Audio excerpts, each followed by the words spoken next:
Assalamualaikum warahmatullahi wabarakatuh. Sahabat-sahabat KPRA yang dirahmati Allah Subhanahu wa Ta'ala, kali ini saya ingin berbagi dengan teman-teman semua tentang tahapan-tahapan dan tata cara meruqyah dari awal sampai akhir. Semoga ini bisa membantu teman-teman praktisi-praktisi yang masih baru bergabung dan praktisi-praktisi yang sudah lama, barangkali sebagai sharing keilmuan, sharing pengalaman selama kita menangani pasien. Berwudu, pastikan sebelum kita meruqyah itu dalam kondisi berwudu atau dalam kondisi suci. Kita dalam kondisi suci. Kalau belum suci ya berwudu, minta izin untuk wudu lebih dahulu. Karena kita sedang melakukan riyadhah, melakukan usaha, melakukan ikhtiar pengobatan terhadap seseorang yang sakit. Maka kita mendekat kepada Allah dengan jiwa yang suci. Setelah jiwanya suci, disucikan, artinya jasmaniahnya disucikan, kemudian hatinya disucikan. Bagaimana untuk mensucikan hati itu? Dengan mengatur hati, menata niat. Niatnya ditata, hatinya ditata. Biar amaliyah kita itu menjadi bermakna. Menata hati itu sangat penting karena ini kaitannya dengan proses amaliyah kita berikutnya. Jadi sebelum kita meruqyah, hatinya ditata dulu.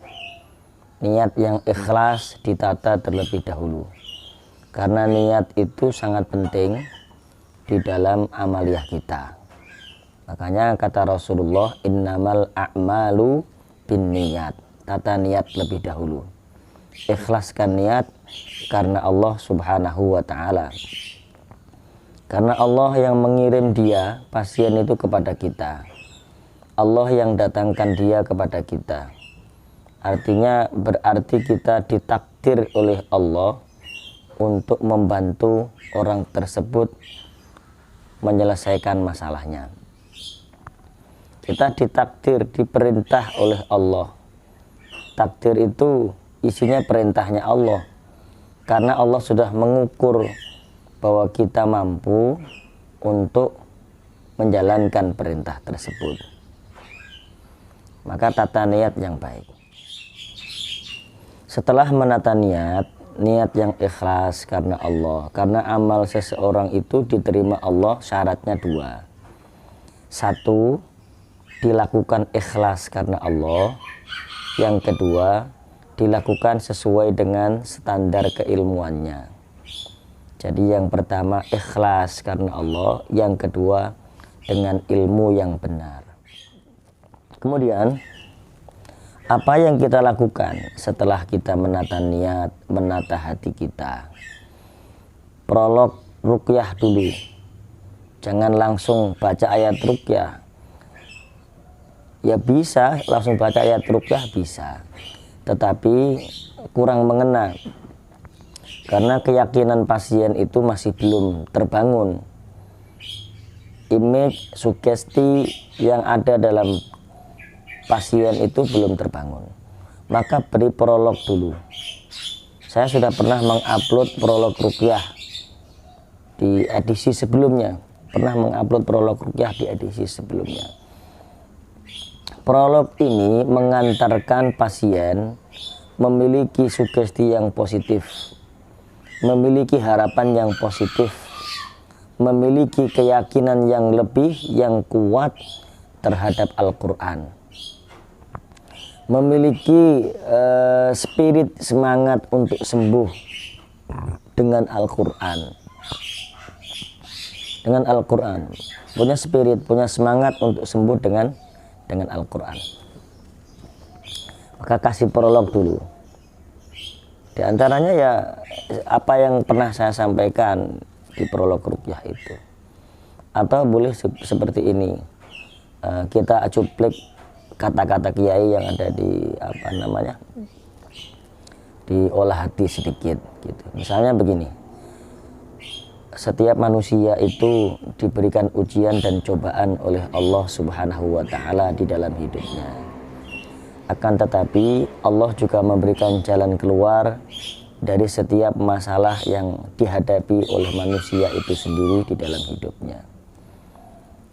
Salah satu contohnya, kita sering mengalami masalah, tetapi Allah menyiapkan jalan keluar bagi setiap masalah yang kita hadapi. Ini juga Allah demikian. Nanti juga Allah akan siapkan jalan keluar kepada kita terhadap masalah yang ibu bapak hadapi sekarang. Nanti kalau sugestinya sudah positif, spirit semangat sembuhnya sudah ada, tanda-tanda kesembuhannya akan jauh lebih mudah. Tinggal sedikit lagi. Karena sugesti itu 70% di dalam kesembuhan.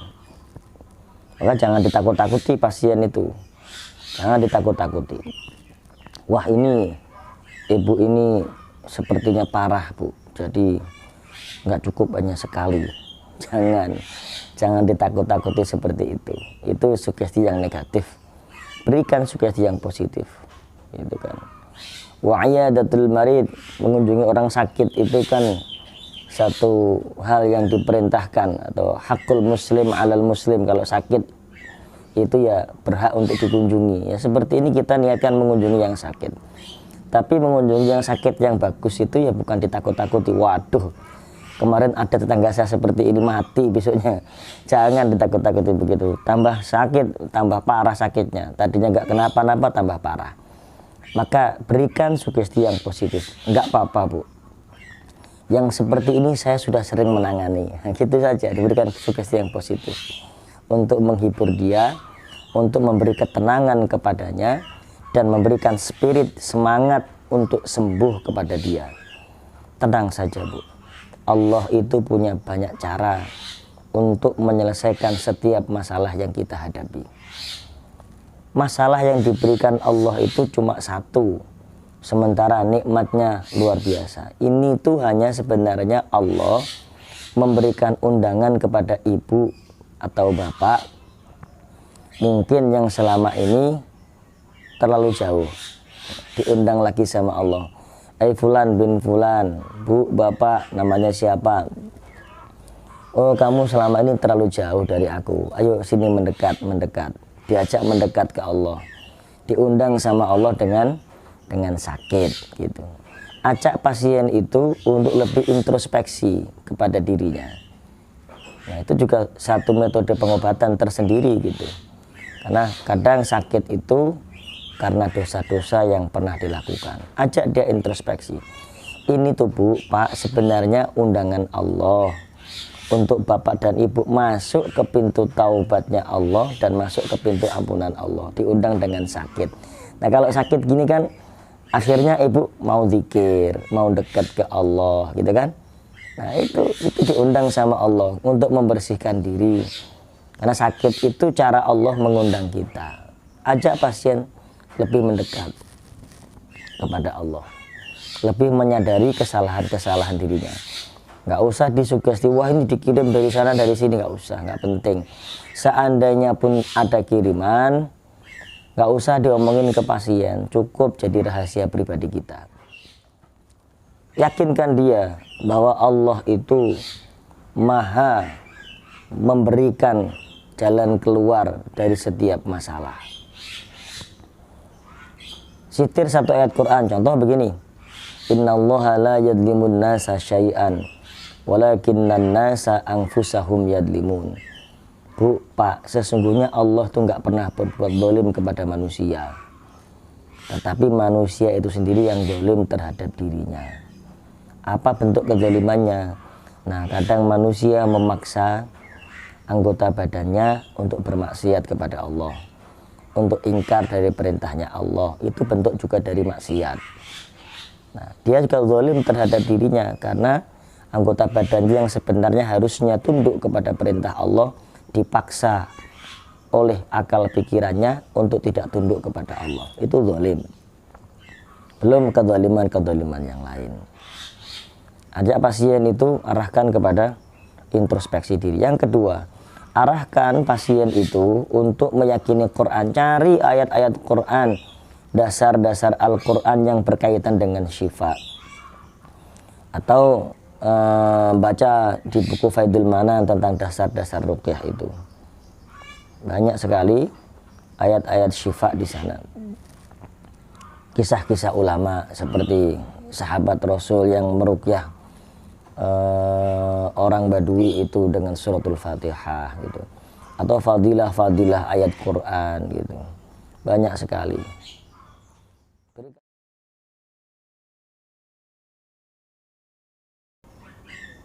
Yang bisa menyembuhkan itu dokter, obat, atau Allah? Pasti jawabannya Allah. Jawabannya adalah Allah. Obat itu hanya wasilah, perantara. Bacaan Quran kita nanti juga wasilah, perantara. Maka ibu jangan Allah juga menurunkan obat itu, gantunglah melalui ayat-ayat kepada Allah. Maka gantungkan kepada Allah. Jangan salah gantung loh ya. Ntar salah gantung kepada Quran. Pasiennya salah gantung, praktisinya juga salah gantung. Ini penting bagi praktisi. Praktisi jangan salah gantung. Gantungnya tetap ke Allah, bukan kepada selain Allah. Setelah prolog ruqyah, ajak pasien bareng-bareng dengan kita baca istighfar, baca syahadat. Sebagai bentuk kita mensucikan diri kita dari dosa-dosa kita.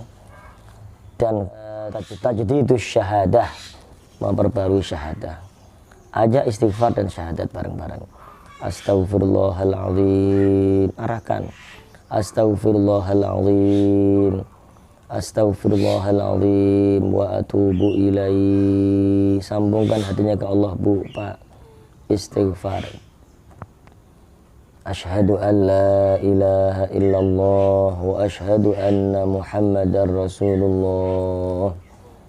Nah, sandarkan kepada Allah. Arahkan hati itu bersandar kepada Allah dengan istighfar dan syahadat. Bimbing, tuntun, arahkan ke Allah. Kemudian baca sholawat robitoh. Anda baca sholawat robitoh. Allahumma sholli ala sayyidina Muhammadin nabiyyir rahmah wa syafi'il ummah muballighin nubuwati war risalah waj'alna wa ashabar ruqyah wa hadhil ummah marzuqina bis sihhati was salamah was-sa'adati war-rabithah fid dini wad dunya wal akhirah wa ala alihi wa sahbihi wasallim. Baca 3 kali. Niatkan menyambungkan hubungan dengan guru-guru, dengan semua saudara-saudara kita, praktisi-praktisi KPRA. Bayangkan mereka hadir.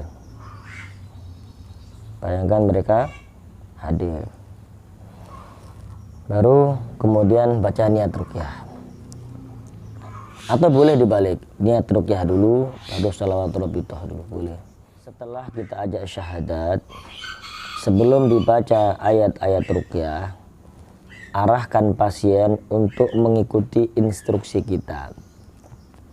Arahkan pasien untuk duduk secara rileks, duduk yang nyaman. Setelah itu, siapkan plastik kreseknya. Bu, Pak, ruqyah itu efeknya tidak harus muntah. Tapi kalau bapak dan ibu nanti pengen muntah, dimuntahinnya dikresek ya. Dikresek sendiri, jangan dikresek tetangganya, diarahkan gitu. Diarahkan biar tenang mereka. Terus yang kedua, ibu dan bapak tidak perlu ngurusi yang lain, urusi diri sendiri. Fokuskan dirinya untuk nyambung hatinya kepada Allah, arahkan ke sana. Kemudian nanti kalau saya beri instruksi, ibu bapak jalankan. Contoh begini, pegang kening dengan tangan kanan. Kasih contoh, pegang kening dengan tangan kanan. Tangannya megang kening.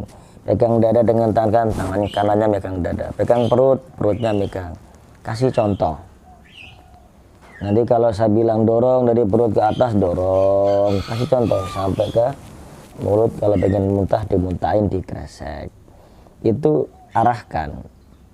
Ya, arahkan agar dia bisa memahami prosesnya. Kemudian matanya terpejam selama ayat ruqyah itu dibaca, tidak usah diikuti. Ibu bapak nggak usah ngikuti bacaan ruqyah saya, dengarkan saja bacaan ruqyah saya. Maka disitulah pentingnya bacaan yang baik dan benar, karena pasien merasa nyaman ketika dibacakan Quran, merasa nyaman dan lebih nyaman. Akhirnya rasa nyaman itu masuk ke dalam dirinya, rasa tenang itu masuk ke dalam dirinya, itu yang membawa pada kesembuhan. Baca niat ruqyah.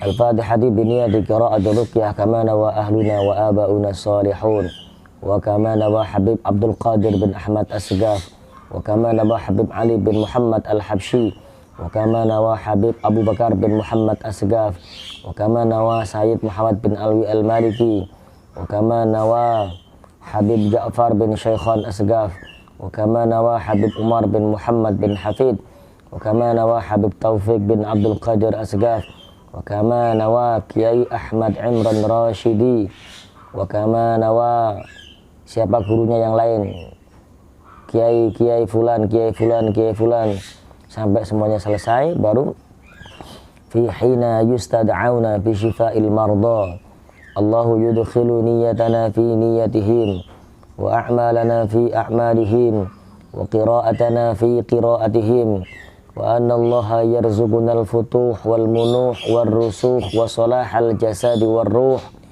wa taubatan nasuh wa anna Allaha yarzuquna al-ilma wal amal wa yahfazuna minaz zayghi waz zalal wa anna Allaha yaghfir lana dhunubana wa yastur uyubana wa yudhhib 'anna ghaidha qulubina wa yujiruna min mudillatil fitani wal mihan ma dhahara minha wa ma batan wa anna Allaha yarzuquna as-sihhah wal 'afiyah wal rahmah wal barakah ala hadhihi niyyah wa likulli niyyatin salihah wa ila hadratin nabiyil mustafa Muhammadin sallallahu alaihi wasallam. Al-Fatihah. Setelah niat ruqyah dibaca, niat ruqyah boleh dibaca secara keras, boleh tidak. Misalnya kamu baca sendiri pelan-pelan nggak apa-apa, atau dalam baca sir boleh, nggak apa-apa. Tapi bagusnya dibaca agak kenceng biar jamaahnya biar pasien juga ikut baca Fatihah. Boleh Fatihah, pasiennya boleh ikut baca Fatihah, boleh. Ayat ruqyah dibaca. Yang mana yang dibaca? Baca semua. Lebih baik baca semua. Dari awal sampai akhir. Kemudian olah hati. Olah hati ini menjadi penting. Kalau Anda tidak biasa olah hati, pakai olah hatinya yang sudah ada, olah hatinya Kiai. Intinya pokoknya olah hati itu bagaimana kita mengarahkan hati seseorang itu menjadi bersih. Hatinya menjadi bersih dari penyakit-penyakit hati. Iri, hasud, dengki, dendam, emosi, marah-marah itu dibersihkan. Kasih tahu kepadanya, Bu, hati itu kalau bersih sehat. Selama hatinya masih kotor, maka sampahnya masih ada di dalam hati. Selama sampah itu ada, maka penyakitnya akan terus datang, akan terus dikerubuti oleh penyakit. Kalau ada orang yang zalim kepada ibu, dimaafkan saja. Dimaafkan saja karena itu penyakit. Nanti jadinya ibu yang sakit, dia yang untung, gitu ya. Diarahkan agar pasien itu membersihkan hatinya dari segala bentuk penyakit hati. Memang ini tidak mudah, Bu, tapi pelan-pelan. Ayo kita maafkan. Ayo kita maafkan siapapun yang pernah berbuat zalim kepada kita. Insya Allah itu treatment yang pas. Kenapa kalau pasien itu kok bolak-balik kambuh? Karena memang hatinya tidak dibersihkan. Hatinya bersihkan. Makanya di KBRA itu ada olah hati. Hatinya diolah. Kita diajak muhasabah.